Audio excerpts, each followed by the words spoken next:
Hello everyone, welcome back to That Was Rad. Today I'm going to be going through the toy section of the Argos Catalogue from Autumn-Winter 1988. Just because. That's right. So I'm going to keep this just to the toy section because the Argos Catalogue is very, very big and it takes forever, as we found out on our last video. Yeah, that was like an hour long. Ridiculously long. We're a bit tired by the time we've gone through the whole catalogue.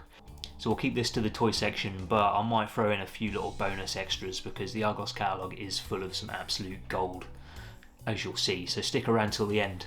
Alright, let's start from the beginning, which is page 286. It's just the way it goes. Alright, so we've got all the educational toys, all these little computers. Yeah, I mean, Speak and Spell, absolute classic. Featured on Toy Story, of course. Amazing little machine. I do remember some of these. I mean, like, I don't remember that calculator. That's pretty dope. Looks like you put some cards in it or something. Not sure what that's for, but yeah, I do remember this small talk phone.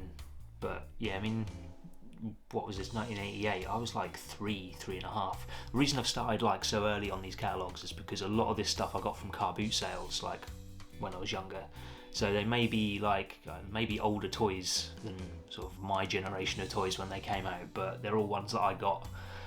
Because didn't just get new toys, didn't get that many new toys. No, I got some new toys, yeah. I'll be kind to my parents, they got me a lot of new toys, but most of them were car boot sale stuff, so yeah, these are fairly old toys, but I remember all these like Grandstand and VTech computers.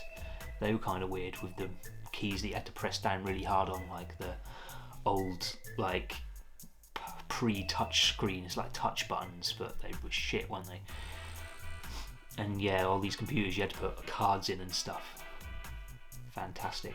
They're all like, they looked like they'd be really fun, but they were all educational and a bit boring. Game & Watches though, they were sick. Like the precursor to the DS. What are these ones? Like Donkey Kong and Squish. I have no idea what Squish is, but that's cool. I do remember this tiny little game quite well. I'm not quite sure what the game was. What is it, number 17? Formula 1, yeah, little racing car game. I remember, like, obviously they had those little batteries in the bottom, like the little tiny ones, but my dad hooked it up to like a AA battery. For some reason I remember that, like, because it just had this battery sticking out the back, and he hooked it up with like some little cables. My dad's good with electrics. Yeah, that's my lasting impression of that little game for some reason. Good times, good times. Oh, already this stuff's dope. So Atomic Pinball. I've actually got an Atomic Pinball. We've got one in a box somewhere up in the loft. Bought it from a car boot sale like everything else, but yeah, that's pretty cool. It's one of those games that you don't play anymore because you have to put in like D batteries and stuff, which is just insane. Where do you even get D batteries from now? Ridiculous. And you probably need like 6 of them. This little Super Cup football game, I remember, that was cool. Like you swiveled the little knobs and it was like a good Subbuteo, which I'm sure we'll come to in a bit. Tomitronic 3D. I remember seeing these in the last Argos Catalogue. I have no memory of those, but like I'm guessing it all relied on the sun shining through here, so you couldn't play them like in your room or anything.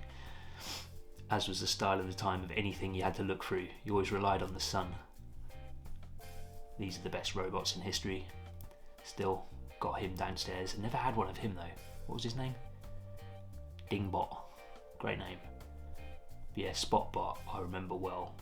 What a dope little guy. Love Spotbot. Train sets, never really into train sets, but I like a train set.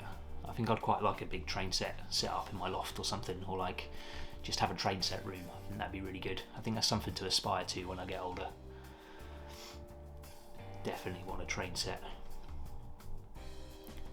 I reckon like there was one Aurora AFX set that I had. It was one that had all these like crazy loops and it went upside down and stuff. I'm sure we'll see that in the rest of the Argos catalogues as I work my way through them, but didn't have this one. But yeah, they were like exciting Scalextric sets basically. Not that Scalextric isn't exciting. I did have a Scalextric and it was sick. The Mighty Metro one I remember quite well. Very of its time, very of the 80s, early 90s. Board games. These are kind of a bit more adult board games really. Don't know if we really need to dwell on those. I mean, Monopoly's a classic obviously.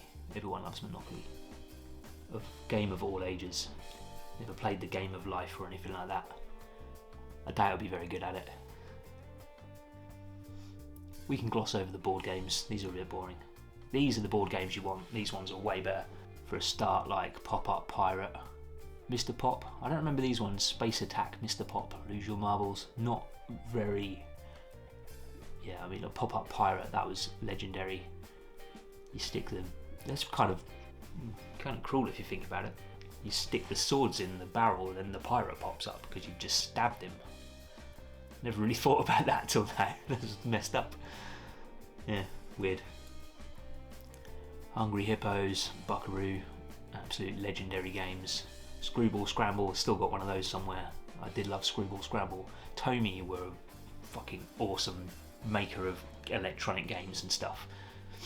Like Kongman and Screwball Scramble, they were all like, they were just well built, they were just really, really good. Very underrated. I like Tomy. Good toy company. Those ones are a bit boring. Guess Who, that's a classic too. I remember the advert for Dizzy Dizzy Dinosaurs, but I never played it. I'm sure it was awesome. Mousetrap and Bedbugs. Bedbugs is kind of sick. I think I had bedbugs, not the actual bedbugs in my bed. Although I did get bitten by a bedbug once, which fucking sucked. At least I think it was a bedbug, but it was in New York, so it's probably a bedbug. But yeah, my arm swelled up real bad. It hurt. Mousetrap, awesome game obviously. Everyone knows Mousetrap. If you haven't played Mousetrap, like, what the fuck are you doing? Go get Mousetrap. Do you remember Lego before it was all franchised out? I do. These are some good sets. They're not quite as detailed as they are now. I mean, like, look at those fire trucks and stuff. They'd be a bit more realistic now. But I remember these, like, Legoland. I guess that's Lego City now. I always like that stuff. It's kind of better than the franchise stuff, really. I mean, it's a bit more imaginative than like making a fucking Millennium Falcon just from instructions. At least you can make a city out of this stuff. Prices aren't bad either. A bit more affordable back then. Although if you adjust for inflation, probably not. The car park's nice. Lego Technic, I always loved. I still love Lego Technic, it's highly underrated. I love making stuff from Lego Technic, like just really cool cars and stuff. I seem to remember having this one, the Digger. Space Lego, before Space Lego was just Star Wars Lego. Very nice. Little space station. Why wasn't there more Space Lego? Well, they've just brought out the sort of reissued spaceship, like the reissued version of the original. That's pretty cool. Yeah, I've managed to not buy that so far, but you know, it might happen. I've still got lots of Lego, boxed Lego that I haven't actually opened or built yet because I'm ridiculous like that. Don't remember this stuff. Fisher Price Constructs. Sort of Lego-ish. I think back then people were still trying to rival Lego before they realised it was just completely futile. But that looks like fun. Road Blasters. Vaguely remember Road Blasters. Don't remember having any. I had a lot of Matchbox cars. What's number 12? Is that like part of Micro Machines? I remember those. That's not Micro Machines, but I remember, yeah, you put batteries in them and like you could join them together and stuff. They were pretty sick. They're called Mad Masher Monster Machine. But I think I might be thinking of something else, to be honest. I'm going to look them up and insert thing here.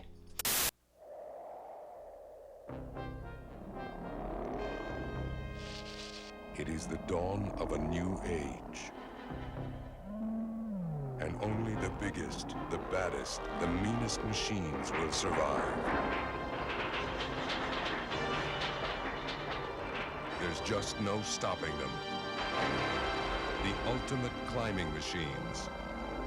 16-wheel monster machines from Tomy. And this is just general car stuff. You can't go wrong with like a mat and some cars. Like all the adventure you ever need. You can just drive around and, I don't know, crash them into each other and shit. Like, all good fun. Distinct lack of Micro Machine stuff apart from this plane. I think this was the really early days of Micro Machines, especially in this country. Bunch of M.A.S.K stuff. Yeah, I mean, this is all the stuff I used to get from car boot sales, not really knowing what it was or anything, never really watched M.A.S.K or anything like that, never really knew them, but they were cars that stuff happened to them, and that was pretty sweet. And you had little guys that go in them. Never really had any of these ones though. I think I've probably got some now. Got this bike. Dino Riders, again, never had any of those, but I respect them immensely because they're dinosaurs with weapons on them.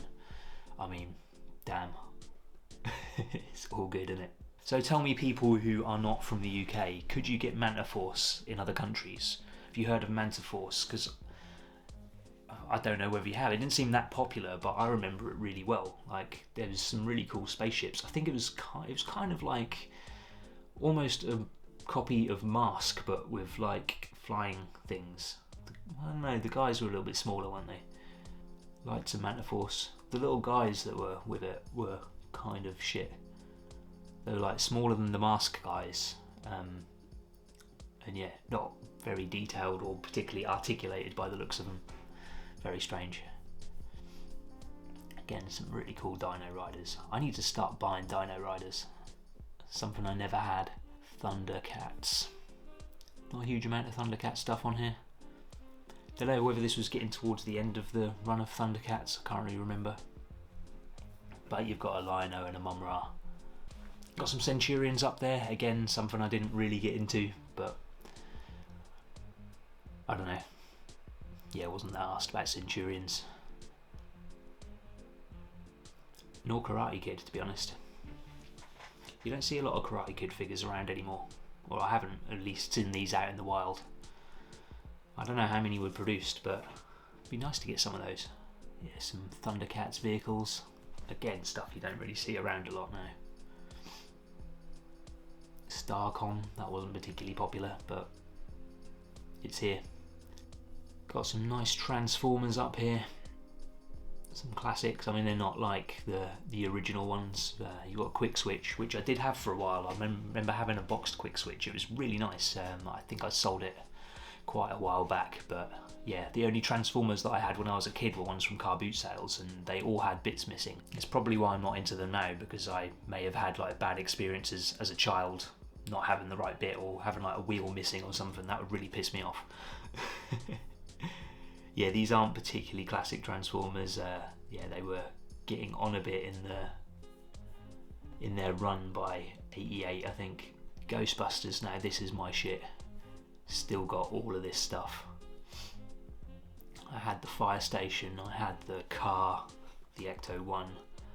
Still got one of these downstairs with all of these bits still there. Still got the car. Still got the original 4. That's a cool backpack. I'd wear that right now. Got all these lying around somewhere as well. Ghostbusters toys were fantastic. No idea what Captain Power is. Kind of like the space version of He-Man, like the later version when they were smaller, but not. I don't know. I'll have to look them up. No idea what Captain Power was. There's a few toys of Captain Power. But yeah, they're from Mattel as well, so they must be, I don't know, they're pretty similar to the newer He-Man figures. Captain Power has come to TV, and you can be part of it. What are you doing? Aim the PowerJet XT7, fire invisible beams at the television targets, and score. Or be hit. The TV show fires back. No kidding. Captain Power versus Lord Dread. I don't believe it. Believe it, short human. The power of the future is in your hands. Believe it. Captain Power jet and figure sold separately. Batteries not included. This dude with his proton pack. Something I never had as a proton pack. I've never owned a proton pack. I did have one of these ones. The real Ghostbusters. Fabulous toys. We've got next Action Force. I was never one for military toys when I was younger. I don't think I ever really had the desire to be in the military. Screw that. Still don't. But yeah, like, they were just smaller action men. yeah, not much to report on that. Wasn't really my bag, still isn't my bag. There's a lot of Action Force going on though. It's like most of these, this spread is Action Force and a little bit of Visionaries. Which again is something I've found. I really liked these when I was a kid. I remember finding them at car boot sales just because they had these holograms on. Yeah, holograms were magic. Loved having holograms on stuff. You just couldn't go wrong with a hologram. There should have been more toys with holograms. I think, yeah, anyone that didn't put a hologram on their toys was missing a trick. We're on to the pink section. The girls' toys. Not going to speculate that they're girls' toys because that's wrong. Anyone can play with the pink stuff and anyone can play with the non-pink stuff. Now, I remember my sister having some of these O-Penny figures. Again, if you're not from the UK, I think this company Bluebird, I don't know whether they were just English or British. I don't know whether you had them overseas. I think they did Mighty Max as well. I might be wrong, but I'm pretty sure they did. Yeah, just a lot of pink stuff. Not really into that. Cindy. Was Cindy the British version of Barbie, or was it just a rival to Barbie? Well, that's exactly the fucking same as Barbie, isn't it, really? Round about the same price. I don't know. I'm pretty sure they were allowed to speak to each other. I think you could combine their worlds. Ugh, what the hell's this? That's a whole mess of stuff. It's like a bird with hair. Hasbro, what were you smoking when you made these? Absolutely mental. I don't know, I suppose they're no different to trolls really. Sylvanian families. Now I know in the States you have those and they're called calico critters because I remember seeing them. I always thought that was weird. I don't know what Sylvanian, I don't know if Sylvanian families mean something different over there so you didn't call them that, but whatever. Or maybe you did it first. Fisher Price Smushies. I don't want to get involved with that, that's weird. Classic My Little Pony lunchbox. How many girls had that in the lunchroom at school? My Little Pony. Classics. Keepers. So from what it looks like, these are animals that you can unlock and keep stuff in. Like you do. Naturally. Again, what were they on when they thought about this? Popples? I don't know. Puffalumps? Pan puppies. Pan puppies were okay. At least they looked like dogs and cats. But what the hell is a puffalump? My Pet Monster. I'm down with My Pet Monster. Weird that Matchbox made a cuddly toy.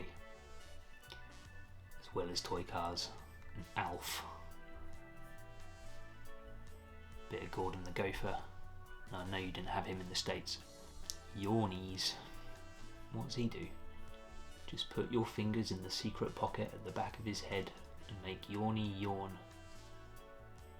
Alright. Brusher loves. I'm guessing you're supposed to brush them. Variety of dolls on that page that I'm not going to dwell on. A nice selection of dolls prams. I mean, like, you don't, in toy catalogues now, you don't get a selection of 10 dolls prams, do you? Jesus. Yeah, a bunch of toys to teach kids to do stuff like adults. It's basically my life now, but with a computer on it. Getting into the younger toys now. Oh mate, I don't remember that. I remember this spider guy, but I don't remember him having a little sort of Hot Wheels-esque race course thing. That's pretty cool. Yeah, it's all a bit preschool now, not particularly exciting. But then you got, on this side, you got some electronic games like this little guy. Tommy Racing Turbo Dashboard. I'm pretty sure we covered this in the last video, but it's excellent. And there is someone out there on the internet that converted it to play Outrun, which is epic.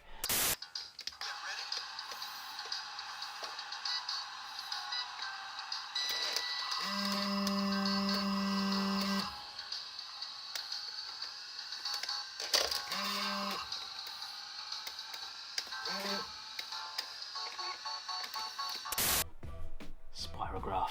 Made pretty patterns. That was pretty pointless. Paul Daniels magic set. Yes. And Mr. Frosty. Never really got Mr. Frosty because it was just like you just put ice in it and it just broke the ice. Like that was pretty much its only function. Like you could do that yourself. Just put it in a blender. Get your parents to put it in a blender. I don't know. It looked like a snowman, it was cool. Play Stuff Hairy Horrors. Now that's a bit of a rip-off of Play-Doh. They don't even have Play-Doh, they've just got rip-off Play-Doh. Rip-off Play-Doh Barbershop. What the hell? And wherever that says the Wackies? I don't know. We're getting to the end of the catalogue where things get a little bit boring. You're scraping the barrel, but you're still looking through just because you'll probably go back to the better toys later. But I mean, for a start, you've got your chemistry sets and your microscopes. No one wants those. I don't know what that is. Nice toy box. Everyone had those toy boxes. I remember those toy boxes really well. Sabutio. Love Sabutio. Although with Sabutio, you could never get the pitch flat.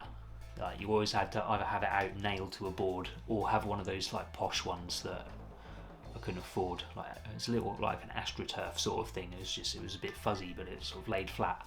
But you'd have to iron the other one. If you ever folded it back up into the box, you'd have to iron it. Otherwise, like you couldn't even play. It was just shit, wasn't it?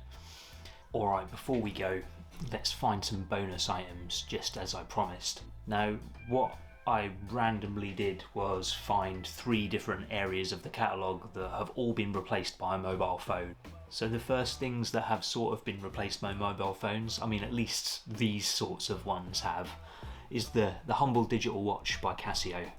I haven't bothered with any of the other digital watches because, to be honest, Casio are the only digital watches you'd ever want, with all of their fancy functions and all of their really cool screens. Like that one's got a picture of the world on it. This has got all this stuff that I don't understand, but all fantastic stuff. It's got a data bank in it. You can put your phone numbers in it. So that's been replaced by a phone. See, I know what I'm talking about. Anyway, yeah, calculator, again, replaced by a phone. Yeah, I still have these 2 because they're fantastic. Yeah, again, that one's got a data bank. All been replaced by phones. Cameras, actual cameras with actual film in. And these ones are cool because they're like film that you don't even use anymore. I mean, like 110 film. Can you even buy 110 film anymore? I'm not sure you can. I'm not sure if that's a type of film that has survived. And like disc film, I've never even seen disc film before, but that was a thing. Obviously, like Polaroid you can still get, and 35mm you can still get. Polaroid don't actually make their own Polaroid film anymore. That one's got special effect filters. Fantastic. But yeah, like look how many pages of cameras there are. There's absolutely tons. And this was the choice. This was like your mobile phone choice nowadays. You had to pick what camera you wanted. Oh, this one's pretty swish. I bet that cost a lot. How much is that? £249. Alright, last one is the Walkman, the humble Walkman. You put a tape in it, you listen to it, you look cool and 80s. I used to love Walkmans, they were fantastic. I used to cart around tapes everywhere with me. Good times. And yeah, now you've just got Spotify on your phone. Imagine how many tapes you'd have to carry around to carry all of Spotify. Billion. I don't know. Yeah, the Walkman was amazing. You could take music with you and listen to it when you weren't at home on these headphones with the little fluffy pads on them, little sort of foamy pads. Amazing. And yeah, they gradually got like slimmer, but with less buttons on. You've never had all these like graphic equalizers and stuff on them like when you're in the late days of Walkmans. Oh, we might as well look at these little boom boxes too. That's something that's died out. You just got little Bluetooth speakers now. Boom boxes with the shit. Yeah, like this one was cool as hell. Had a 3D superwoofer and ran on like 3,000 batteries. Alright, well that concludes the 1988 Autumn-Winter Argos Catalogue toy section, plus a few other bits. I hope you enjoyed that. If you want me to do another one, if you want me to continue with these, please drop me a comment below. Like and subscribe. Visit us on thatwasrad.com. Put it there between my hands. We're selling lots of stuff at the moment, having a bit of a clear out of our personal collection as well as selling all the stuff that we used to sell. So check us out, got lots of vintage toys and other cool shit going on there. Yeah, cool. Have a good one. Peace.